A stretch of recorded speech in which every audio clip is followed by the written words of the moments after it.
I think a lot of it comes from establishing those guidelines. Like maybe it's a leader who is taking over a team, or maybe it's somebody who gets newly promoted, or maybe it's just a team that's kind of dysfunctional and you want to start fresh.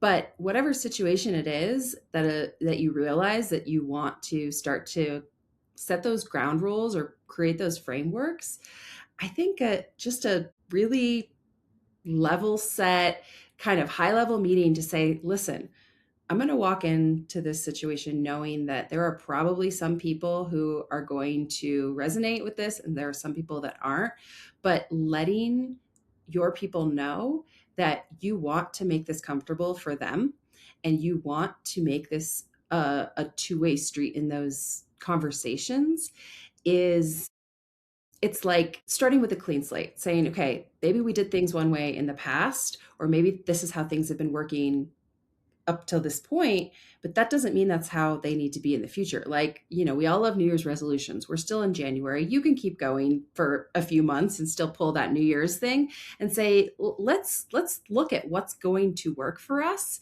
Here's my suggestion. What do you think about it? Asking for feedback and asking for, your team to contribute their ideas of what it is they find would be useful.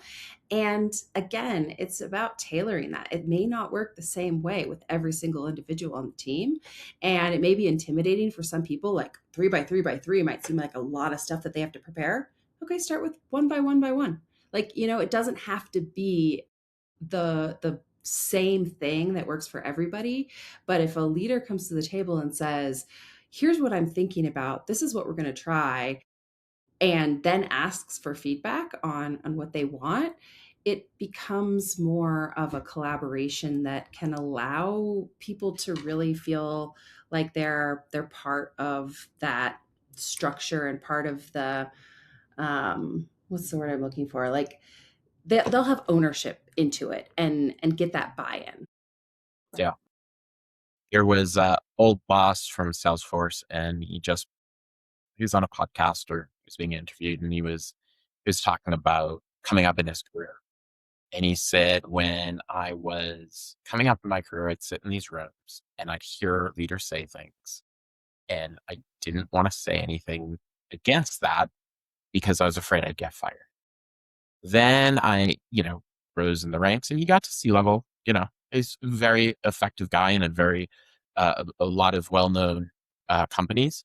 And then he goes, and then I developed imposter syndrome, and so now I was getting more prominent in my career. And so I started feeling a little more comfortable speaking up. And then I felt like fraud. And he kind of went through this psychological journey as a leader. Hmm. Made me think like, okay, so if you as a leader who have risen to those ranks, because a lot of us who maybe haven't been at the C level think, oh, these guys get it dialed in. They know what's going on. I need to learn from them.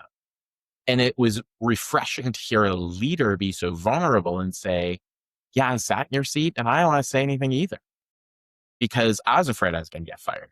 Well, if you felt like that and you made it up there, how does everybody else in those seats feel?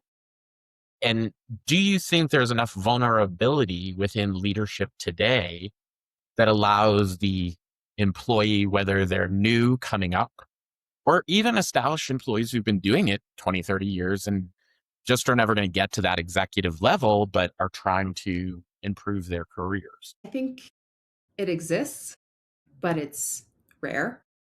There are leaders who are comfortable with that.